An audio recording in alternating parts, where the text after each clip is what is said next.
Well, we are 5 past the hour. Thanks everybody for attending this great webinar that Jen will be delivering for us. This is part of the Physics and Astronomy Sea Change work that we do. We try to get some great promising practices out there so people can improve their departments or programs or whatever have you, so that we can all do better with things. But I will hand it over to Jen. Please, if you have any questions, use the Q&A, and then at appropriate time, I'll read them aloud. Thank you. Yeah, thanks for the invitation to be here today. And I, this is based off of a presentation that I gave at the American Association of Physicists meeting last year. So I just, at that meeting, I was speaking as part of a panel. So I kind of included the other speakers' talks into mine to talk about what I titled Closing the Gap. So strategies for physics departments to increase representation of women in leadership positions. And because it's a bit of a strange time right now, I just want to state up front that all the opinions expressed today are my own, not necessarily reflective of my employer. So start off with what I'm hoping to go through today, three main things. So I'm going to use the field of medical physics, which is what I work in now, as an example to demonstrate how women in physics leadership positions is lagging. And then I'll go through some lessons from the business world on what strategies they've developed to try to increase the representation of women in leadership. And then at the very end, explore how these strategies might be implemented in a physics department. And that's where I'm hoping to get some discussion and get some feedback from other people's thoughts, because these are just my own. So again, because it's strange times, I just wanted to share up front. I think this is important. This particular Calvin and Hobbes cartoon has been making the rounds recently. I don't know if you've seen it before, but I agree with this sentiment, and also want to point out that research has shown that teams with diverse backgrounds, different perspectives, they're more creative and they're more successful. So DEI is really something that can help strengthen your team by bringing in more voices. Okay, so a little bit about me and where I'm coming from. So I started off as a physics undergrad at Gonzaga University in Washington State, small liberal arts university, and the physics department was very small. And then I moved to Johns Hopkins for my PhD in high energy physics, and I was working at Fermilab at the time. This was before CERN had started up their program. I did a postdoc in particle physics and then learned about medical physics during my postdoc and decided to switch into that field. I have mostly been working at Massachusetts General Hospital in Boston and recently moved to the Mayo Clinic here in Rochester, Minnesota. I have always been interested in trying to increase the representation of women in physics. I feel like my particular background, where I grew up in Washington, was very rural, and I feel like somehow that actually protected me a little bit from, it was very much encouraged in my family. Like, I was always told that you can do whatever you want. I didn't feel any restrictions on pursuing physics or mathematics or science in general until I went to actually undergraduate university. That's when I started to notice that I was being treated differently, and I didn't understand why. I didn't like that. So this led to me being involved with the Women in Physics group at Fermilab as a student and a postdoc. And now, as part of the American Association of Physicists in Medicine, I am the current chair of their women's professional group. And because I'm in healthcare, I have to specify that I have no financial disclosures related to the content of this presentation. Okay, so now I'm going to get into the first part of my talk, which is focused on women in physics and women in leadership through the field of medical physics lens. So I'll start off with women in physics in general, and I'm showing some data here that was collected by the American Physical Society, APS. So women in physics, and this is a graph of the percentage of bachelor's degrees awarded to women in each year by STEM field. It goes through 2020. You can see physics is the dark blue line here. And so it was trending upward pretty nicely, and it kind of plateaued around 2005. And it hasn't really, I don't have more recent data, so maybe hopefully it started increasing again, but it kind of plateaued around 25% of physics bachelor's degrees being awarded to women. Now, if we look at doctoral degrees, so the previous graph is now on the top here, so that's bachelor's degrees, and we've got a new graph on the bottom. Physics is in blue again, and this is doctoral degrees by year, goes through 2021, and 21% of physics doctoral degrees, and this is US specific, so this is all in the US. So the PhDs have generally followed the same upward trend as undergraduate degrees, but lagging about 10 years behind, and also possibly starting to plateau here in a similar way as the undergrad degrees. There was also a very recently, there was a history talk by APS past president Francis Hellman, which I have the link here, but you can find it on YouTube just by going to the APS channel. And it was really interesting and went through a lot of different statistics that I don't have time to get into for women in physics. So in medical physics, part of the reason I wanted to look at medical physics is because it seems like there are more women in medical physics than other subspecialties. And the data that I'm showing now is from the AAPM, which is the professional organization for medical physicists. So this is similar to the last graph that was shown, the physics bachelor's degrees. You see that kind of leveling off around 25% or so. But now we've got some new lines that are added in here. Medical physics is a relatively new specialty. Medical physics graduate programs became more prevalent in the last decade or so. So this data is just from about the last 15 or so years. And you can see that it looks like, so medical physics PhD entering, master's degree entering, or medical physics residents, there seems to be a higher proportion of women, somewhere around the 35%.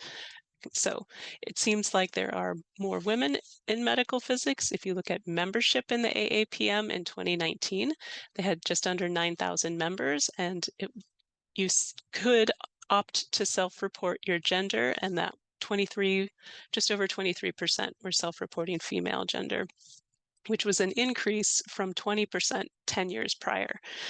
So it does seem like there are more women in medical physics than in other physics specialties. Now I'm going to show some data. Now, if we're going to talk about not just women in physics, but women in leadership roles in medical physics, there's a great paper that was published in 2020 by Drs. Covington, Moran, and Parody. They used data from the AAPM to look at women represented in different leadership roles. And the two that I'm showing on this slide is clinical leadership. So that is being the chair of a radiation oncology department, for example, at a institution, or education roles, being a graduate program director or a residency director. So the way these slides are going to go is that there will be a table with the numbers and then a graphic that shows the numbers graphically. So they're showing the same information, just whichever you prefer. And on the top, this is the female membership of AAPM. So it's the 23.3% that was present in 2019 versus the male membership, and then showing for each of these different categories broken down what female representation has been. So you can see that for most of these positions, especially the clinical leadership positions, the percentage of females in those roles is not matching the membership. Interestingly, for residency program directors, it is very close to matching, but for graduate program directors, it is quite different. Some of that might be due to the statistics. There are only 53 total graduate programs in 2019, whereas there are 130 residency programs. So it might just be a matter of statistics that they're so different, but it's still something interesting to note. Now, if we look at other leadership representations. So in the AAPM, which, as I said, is the major professional organization for medical physicists, looking at different leadership roles, and these are all volunteer roles, except some of them are elected. Let's treasurer, secretary, and president are elected roles. And then the chairs of different councils are appointed by the board that is made up of the elected roles. So very notable and actually quite astounding when they brought this out in 2019 was that there have been no female chairs of the three longest existing councils in AAPM, Science, Education, and Professional. The Administrative Council, which was more recently created, has actually had a predominance of women serving in that role. Now, since 2019, there has actually been one woman who became the chair of the Professional Council. This is a 3-year appointment typically, and she actually stepped down less than a year into her term because citing that she could not find common ground, that she couldn't find that the other chairs were willing to work with her, and that she felt like she was being ignored and slighted by leadership. So, little asterisk there that there has now been one woman in the professional council chair role, and it did not go well. You can also see that women are underrepresented in the president role in particular, and also AAPM has a couple of journals underneath it in which there have been no women as the editor-in-chief of their medical physics journal. And the last category that I'll look at is awards and honors. So these are awards that are um, handled by AAPM, and they range from the kind of the awards for younger members going down to the awards at the bottom. These are for the most senior members. So you can see that in the first category here, the Young Investigator Symposium, there's actually more representation of women winning this Young Investigator Awards than the leadership or sorry, more women winning the award than there are represented in the field as a whole, but this might be reflective of the fact that as we looked at in the first slide, the number of women in graduate programs and residencies is actually closer to 35%, higher than the number that are overall members of AAPM. So this is actually in line with that representation of students in medical physics. And then as you go down, as the prestige of the award mounts, you see that it's a very linear trend and that the representation of women decreases, and especially when you get to the very highest honors of the Lifetime Achievement Awards, that's where you see this dropping off quite a bit. So the conclusions of this paper, and I'm citing the first sentence of their conclusion directly, gender representation in leadership positions in medical physics does not reflect the percentage of women working in the field. And the data as they presented it shows more than the 10-year lag that you would expect going from a student to mid-career for most of these leadership positions. So with the one example of clinical leadership, where we had roughly 12% of women in leadership roles there in 2019, that's similar to the percentage of women receiving PhDs in 1988. So that is more than a 10-year lag. And we've seen that women also lag in being recognized for the highest awards and honors. And these are very competitive awards. There are many deserving recipients, but what is notable to me, especially in the recent awards where I've personally known a number of the awardees, every woman who has received these awards has been exceptional. There's been no question, nobody would disagree that they deserve this award. I don't think you would necessarily say that about every man who's received the award. So I'll just leave that there and move on to the second part of my talk, which is what can we do? What strategies can we have to change this? And looking to the business world where there's been a lot of research and they have a lot of data that they could share. So first thing is to know that recruiting women is only the beginning. It is the first step, and it is actually still an issue. And this is, I am going to be using a lot of graphics and statistics from this Women in the Workplace 2023 report from McKinsey and Company, which is the largest study on the state of women in corporate America. I'm also going to be using some more popular type articles from Harvard Business Review or from LinkedIn, which is especially for hiring practices. So the first step of inclusive hiring is necessary to make sure that women get their foot in the door to begin with. And some of the statistics from this report was that female prospects apply for 20% fewer jobs than men. We'll talk about that a little bit more later. And also, recruiters, they said, are 13% less likely to click on a woman's profile when they are searching for candidates to reach out to recruit. So there's bias on that side as well. But even once you have hired women, so this part of this report, or the way they formatted this, was to show some common myths and then what they found in their data to be the reality.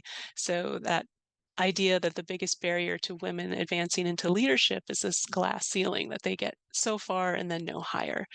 And what they found was that actually the biggest obstacle women face is what they call the broken rung, which is that they get hired and then they have difficulty even just advancing to that first next level. So represented in the graphic here is the step being broken. And the support for this is that after being hired, women are less likely to be promoted than men.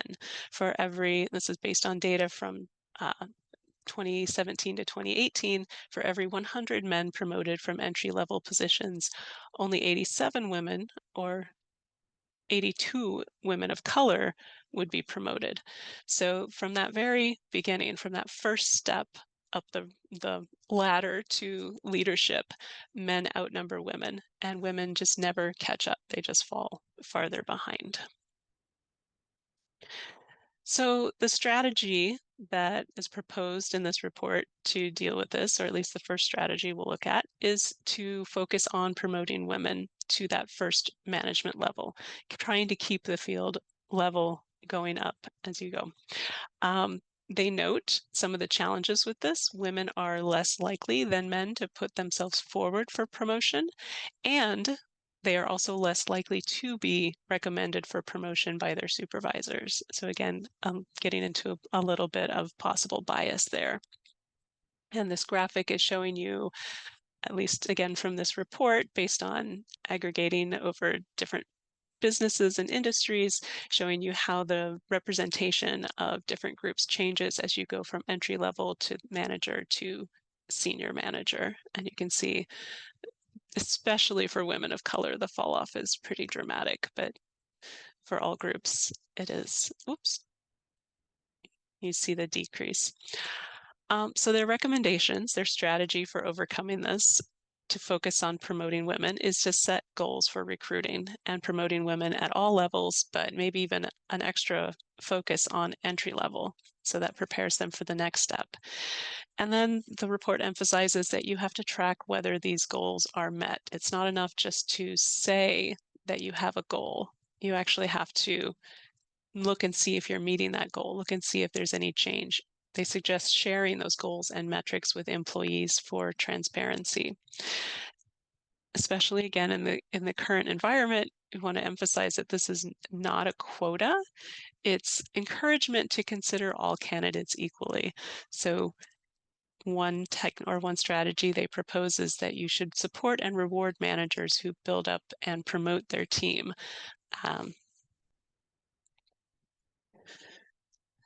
Second strategy that they recommend is setting clear expectations for advancement. So in the business world, establish clear job performance evaluation criteria, and this can help women feel confident that they are ready for promotion. They also specify that you can make job descriptions more inclusive by focusing the actual job description itself on the requirements that really are must-haves. Instead of listing a laundry list of wish items, make sure that the actual ad itself is focused on what qualifications the candidate needs to have. And this gets back to why are women applying for fewer jobs than men? This is another a study from Harvard Business Review, or an article citing a study where women tend, on average, most women feel that they need to have 100% of requirements that are listed in the ad before they should even apply for it. Whereas men, it's more like 60%. If they meet about a half to two-thirds of the requirements, then they think they've got a good enough chance to, they might as well apply. Whereas for women, they don't. They wait for that 100%. So even just changing what you're asking for in the job ad could encourage more women candidates to apply. And then something else that can go into this expectations for advancement, having fair and transparent pay policies and actually working to eliminate the gender pay gap. So include information like salary range and benefits upfront. Women in particular, I have attended a number of workshops for women on how to be better negotiators, but there is also a lot of research showing that women who try to negotiate aggressively on their own behalf, the way that perhaps a male candidate might, are perceived negatively. So that's not necessarily a good strategy for women. Telling them to negotiate like a man can have negative consequences.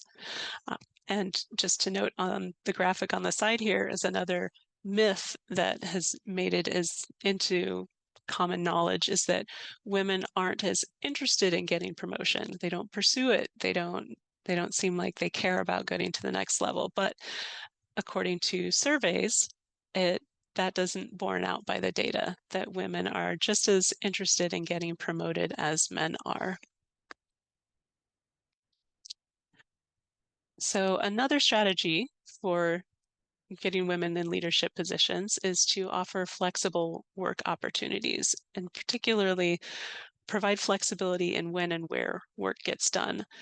The report cites a number of benefits to workers, promoting better work-life balance, improving retention, and attracting a larger pool of candidates. And they make the point, this is the myth versus reality again, the myth is that it's mostly women who want and benefit from flexible work. And so this would be a change you would just make for women. But the reality that they cite is that both men and women see flexibility as an employee benefit and critical to the company's success. So really all workers value having that flexibility, but it is really crucial for those with caregiving responsibilities, because most people have probably experienced the call from daycare saying your child is running a fever and has to be picked up right now. And if your job doesn't allow you the flexibility to leave and tend to that without penalty, then that's a, a real challenge, a struggle. And another note, if you provided male workers with the same flexible job opportunities as females, that could actually help change the culture around women as being the primary sole or even sole caregiver, and responsibility of the children falling just on them. And another point they make for the flexible work opportunities is that if you can accommodate nonlinear career paths, because for many workers, there's going to come a point where they might have to temporarily pause their career for caregiving or their own health issues. And if you don't have a way to get those workers back into the workforce, then you have essentially lost a lot of experience that they could bring in. So figuring out a way to accommodate that as well. And then another, um, again, strategy is to provide mentorship opportunities. And this little graphic is showing that men actually report greater benefits of working on site than women. So when they asked workers, if you're on site, is this true? You get more of the mentorship and sponsorship you need, and more men are replying yes to that question than women. And another question, a major benefit of working on site is getting useful feedback more often. More men are replying yes to that question than women.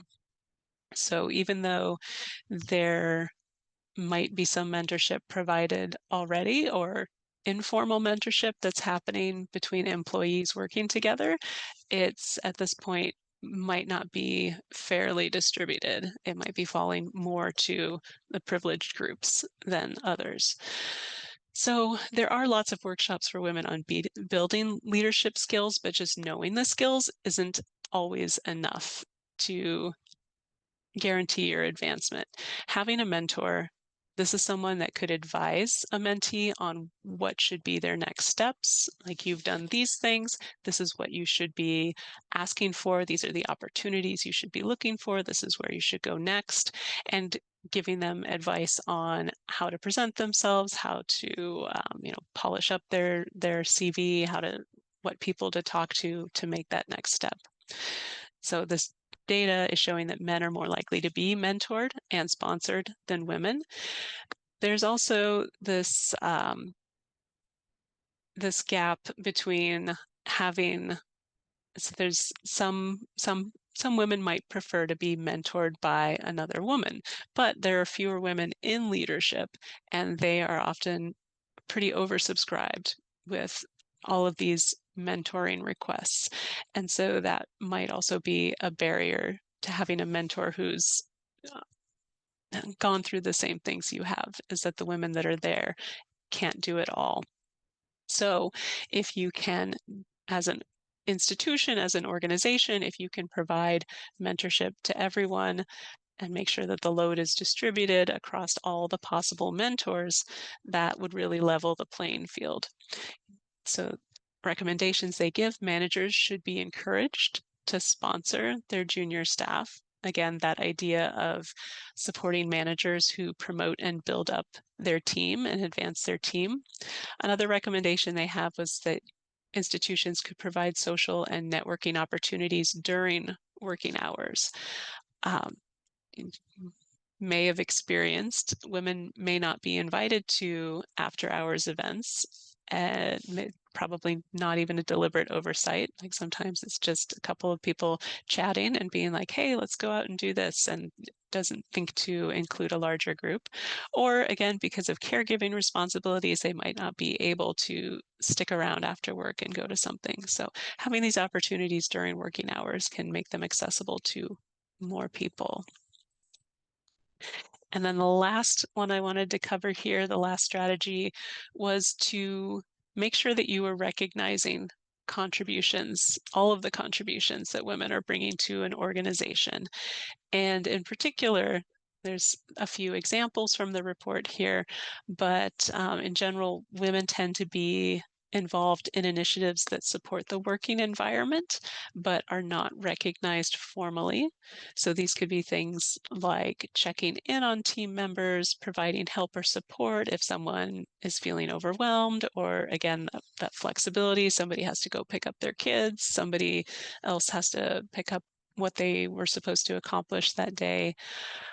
Women might also be asked to be more involved with DEI and outreach, or offer to be more involved in these, because again, most women have a story of someone they met that inspired them to pursue this career, and they want to give that inspiration to the next generation. So they're more likely to volunteer for these types of outreach activities.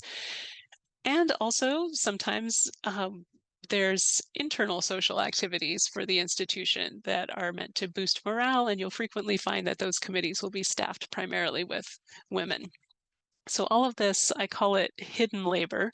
This is not technically part of your job description, but it's something you're doing that is benefiting the organization. And if it remains hidden, if it's not noticed, then it's something that's appears to be dragging down your productivity in other areas. So if you can identify this hidden labor and incorporate it into promotional metrics, that will put it in a new light. And additionally, supporting these kinds of efforts is creating a supportive environment that promotes equity. And some other suggestions for how the environment could be more supportive is having leadership buy-in for the importance of DEI and diversity training, having very supportive leave policies, universal paid family leave or subsidized childcare as appropriate, and Another thing that can make the environment overall more welcoming and positive to everyone is to be conscious of and take steps to end microaggressions. Teach employees to recognize and avoid these types of microaggressions and create a culture where it's normal to speak up and challenge microaggressions so that they don't create an uncomfortable work environment for anyone. Okay, so that was a lot, and I hope you'll interrupt me if you have any questions. I'm going to get into the third part of my talk, which is where I tried to think about how to translate some of these strategies from the business world into a more academic environment. And since I work in healthcare, even though it's academic healthcare, I might be stretching on some of my examples, so please feel free to provide better examples. But trying to think about it, so academic departments are very different from a big business. For one thing, individual departments are probably going to be relatively small. I'm thinking on the order of 10 to 20-ish people. What does career advancement look like when you don't have a ton of people and you don't have this well-defined manager role with different reportees underneath the manager? And if you're talking about faculty, you really want everyone to be a leader, but how do you develop everyone in a department into a leader? Sometimes, when we're thinking about DEI efforts, it's also very challenging to hire more women or other underrepresented minorities in science. You have a small number of positions, and it's a very small pool of qualified applicants, which we know there's also a lot of issues, as we saw, with getting women and underrepresented minorities into that pool of applicants. And there may be some geographical locations that will limit the applicants that are applying for your positions. I know in medical physics, it's very challenging to get applicants to rural hospitals, like smaller hospitals. That's not the most desirable locations to live in if they're not close to a big city. And so there's a lot of challenges there.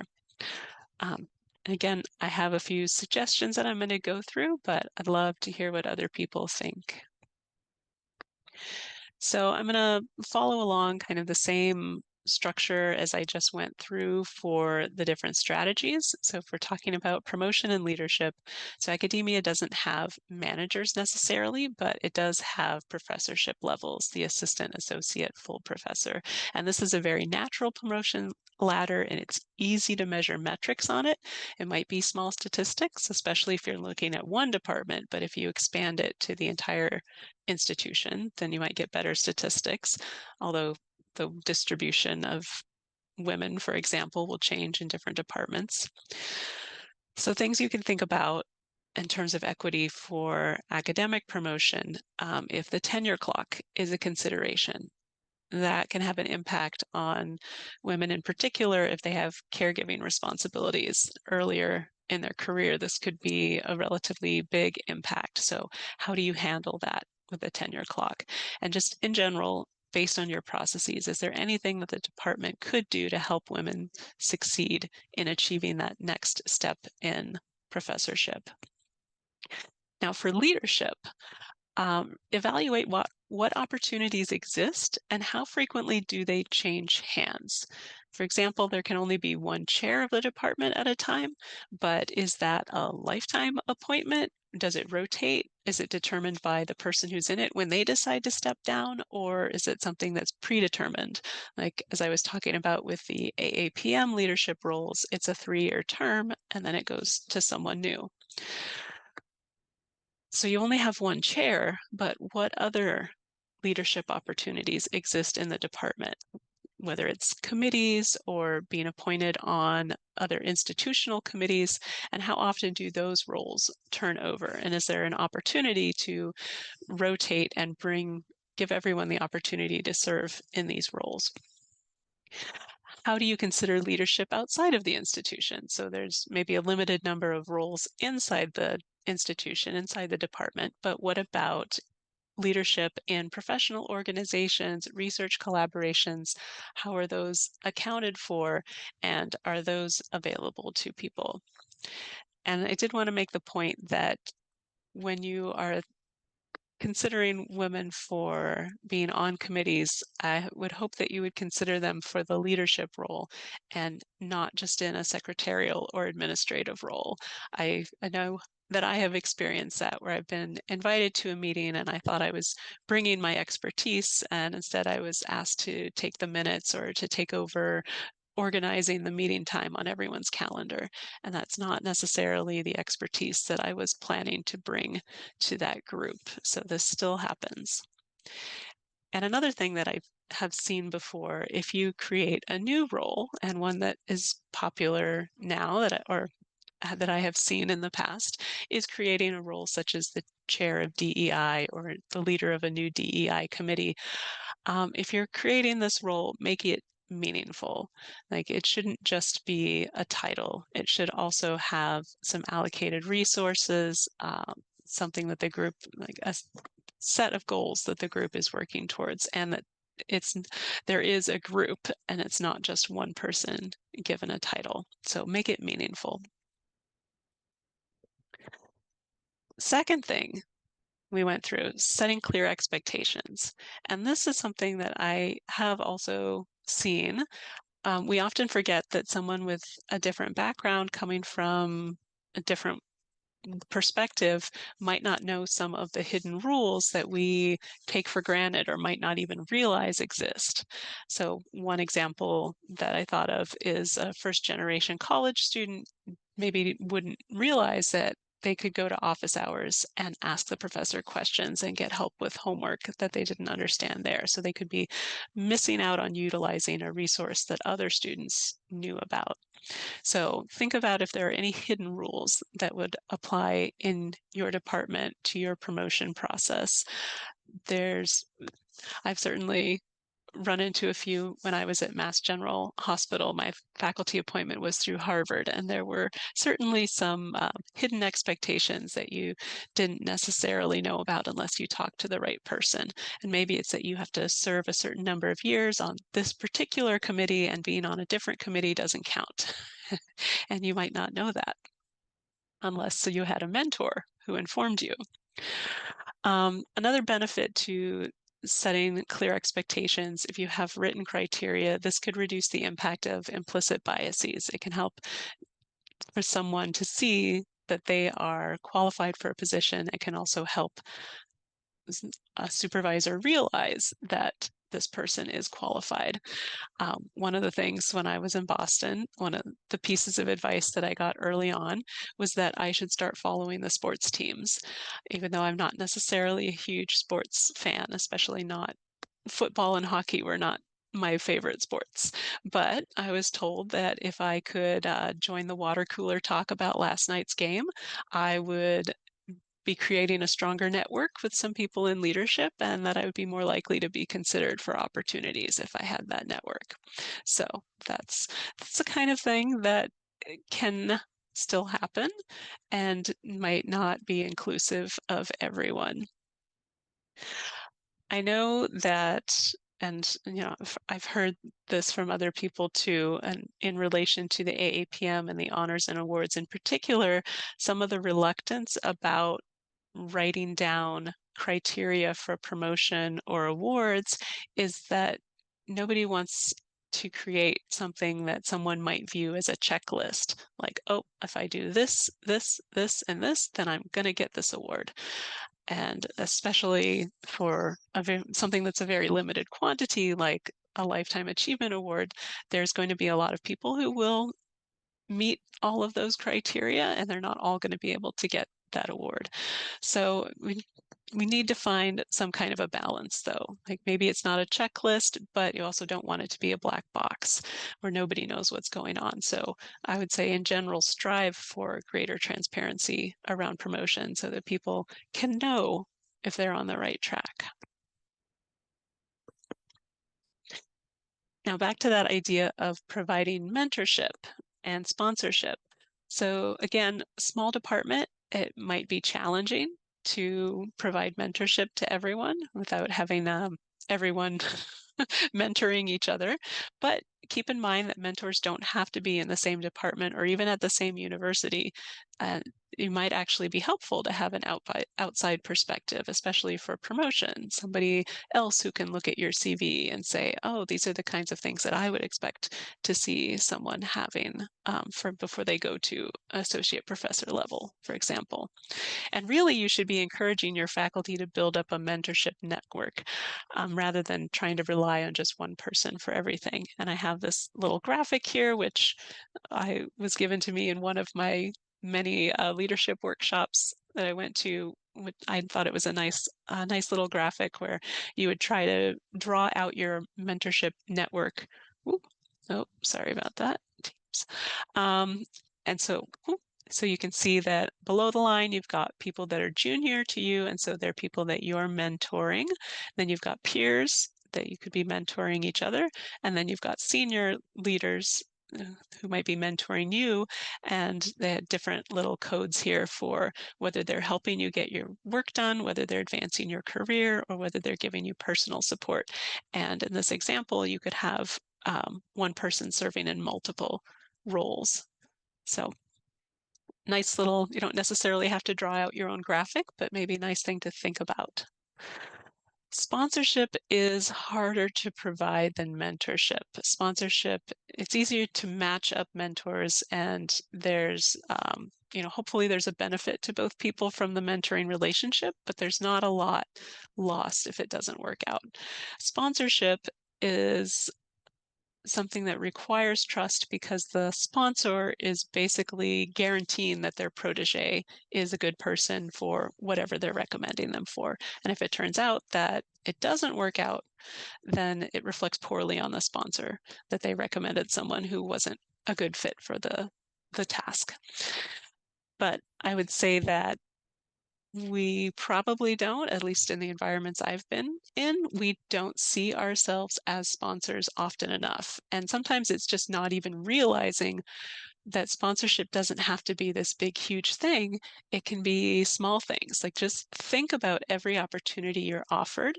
And if you can't say yes to it, or if you don't want to say yes to it, is there someone else you know who would be a good fit for this and who this could be beneficial to their career?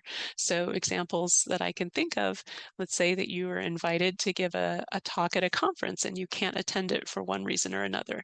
Could you give that opportunity to someone else instead of just saying, no, I can't do it?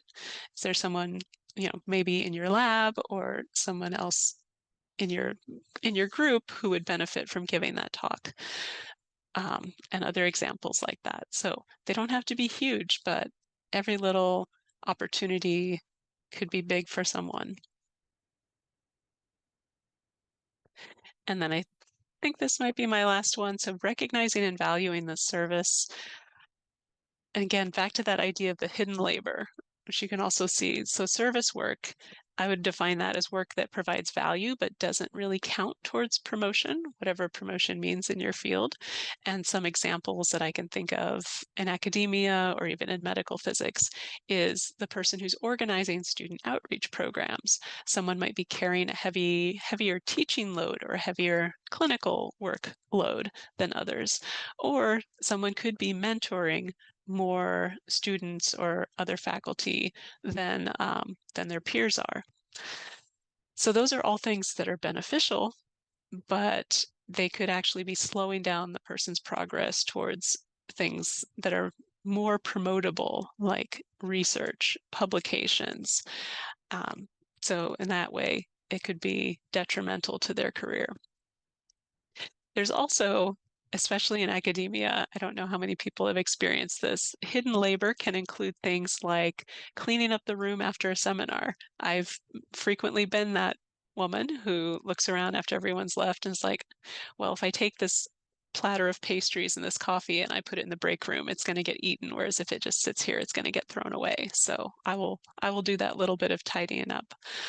Um, or more administrative tasks like just reminding other people, checking in, hey, you remember this deadline's coming up? Have you had chance to work on this yet? Because I'm waiting on for the next steps, etc., those can frequently fall on women. And if you're trying to manage all of these extra expectations on top of your regular work, and especially if you don't feel like your efforts are being noticed or appreciated, that leads pretty quickly to burnout for a lot of people. So recognize this kind of service. Try to incorporate it into promotional metrics if you can. I would also recommend, like, in addition to noticing it, try to actually rotate who is responsible for specific service tasks. That makes the hidden labor visible, and it also helps distribute the load so it's not falling unduly on particular people. Track who contributes and volunteers and how much time they spend. And if you do see someone who has perhaps got a lot of different service tasks that they've taken on, is there a way that you could shift some of those for them to someone else so that they would have more time to spend on the more promotable activities? So, those are my thoughts. Those are my suggestions. My summary: women are still underrepresented in physics at all levels. And if it is improving, it's pretty slowly at this point. But their representation in leadership positions lags even behind that, even when accounting for a time lapse to meet mid career. So there's a lot of opportunity there to improve. If you want to increase representation of women in leadership, it starts from the beginning. First of all, implementing inclusive hiring practices, but then secondly, giving women the opportunity to gain leadership experience early in their career, trying to get them to the next level on a time frame that you would expect for hopefully any of your candidates equally, and getting rid of that broken rung problem. And then just summarizing the strategies that I went over. So thank you very much for your attention. It looks like we've still got at least 10 minutes for questions. Yes, thank you so much for this. If you have any questions, please use the Q&A so I can read them aloud. This has been a lot of information, a lot of good information I had too. I was taking notes during this. One of the things that came to mind was about giving folks opportunities to, do leadership things. Mm. What are some of the most productive, small tasks? Because, people need to be built up to leadership. It's not like you go from 0 to 100. So what are Yeah. some small things that you feel like would be are really good things for people to get involved with leadership? Yeah. So in my field, in medical physics, in the clinic, I think of things like building up to project management and starting with smaller projects and then moving on to bigger and bigger projects. So if I think of my own, like one small project would be, we want to use this new clinical technique, but we need someone to test it and to just write instructions for how we're going to use it. And so putting someone in charge of that with a little bit of oversight from a more senior person, and then once they've succeeded that, then give them a bigger project. And maybe it's something where, okay, now we want to roll this out to like multiple different sites, and you're going to need to work with 3 other people, but you're going to be the coordinator, you're going to be the leader. And so you've naturally moved into a slightly larger project role, and then hopefully that keeps building. If you have a good leader who can continue to identify um, different size projects for people to contribute to, then that would be ideal. Oh, you're muted, Alexis. Oh, we did that. Yeah, because I muted myself. Sorry. Yeah, and I was gonna say I think that knowing how to break down projects into smaller chunks and what's appropriate is another whole skill set, which sort of brings me to another question I had. So you mentioned some things around hidden labor, and that definitely resonated with me. I've seen this across the board with, from undergraduates to grad students to postdocs, research, scientists, et cetera. How do we, as a discipline, get people recognizing the importance of all these hidden labor things? Like knowing how to break down a thing is going to actually be really a project into bite-sized chunks that are appropriate for different levels. Like, how do we get that going? That's a great question, and I don't have a great answer because I haven't succeeded at it. um, I think again, it takes leadership buy-in. It takes someone who's willing to think about these things and see them, make sure that they are equitably distributed, but how do you do that without turning it into this giant task where you have to sign people up for different things? I think there needs to be some kind of a balance, but first step is making sure that people know it's happening, because the example of like cleaning up after a seminar, I think a lot of people who just leave the seminar don't, it just doesn't even occur to them that the room is a mess after they leave and that somebody has to clean it up. So maybe just raising the recognition of what's going on. Got it. Yep. And I've been that person too many times because I do not like to see food waste. So we do have a question, and this is from somebody who teaches physics. What are Mhm. some quick wins that we can implement in the classroom to encourage more girls to go into physics? Some of this is starting in the classroom, is what this person is saying. Mhm. I think it's hard because I didn't experience discouragement from the teachers. I experienced it from the other students. So, in particular, actually, because I went to a small undergraduate university, I actually didn't feel discriminated against by the two other physics majors in my class who were both men. They actually recognized pretty quickly that I was a very valuable person to have in the study group because I knew a lot of the answers. But when I had to interact with the engineering students, it was a different matter. I found that they ignored what I was saying, that they, even when I tried to insist multiple times, and then when they finally realized I was right, they told me things like, well, you didn't say it with confidence. Why should we listen to you if you don't speak loudly? So I didn't feel discouraged because of the way teachers treated me, but I felt the way other students treated me was discouraging. And the best thing I can think of for professors is to be aware of that kind of behavior. So another thing that I've seen is when you're talking about inclusivity in small groups, they find that you need to have more than 40% women in a group for women to feel like their voices are being heard. So if you have a group of 4 students and there's only one woman, statistically, unless those guys are great, it's likely that she's going to feel like she's not being heard and that they're not listening to her. So trying to arrange groups instead of, if you have a small number of women and you put one woman in each group, then statistically you're setting them up to have a negative experience. So maybe it's better to have some groups that are all men and have 2 women in the other groups so that they can buoy each other up. Things like that. I think it's going to depend a lot on your student composition and how people are feeling. And that's really challenging to deal with. Yeah, and what you're talking about this, and it is very difficult, especially with how other students, because I don't think we talk about that enough sometimes, is I think setting up social norms for students. And Step Up has a great poster about different classroom norms you can set up, as well as I've seen other classrooms in K-12, they make so the kids I used to volunteer with, it was a second grade classroom, they had like a social contract and they took that very seriously when Mm, somebody violated it.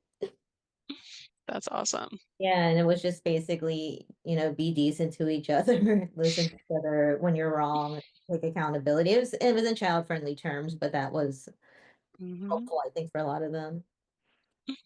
And we have, because we're at top of the hour, I think I'll close with what kinds of activities would you really like to see the physics community really engage in with all these wonderful things that you've mentioned that we could do? Because it's a big list, and I think there's going to be some idiosyncratic stuff that, depends on your context. Hmm. I think mm, it's a tough question.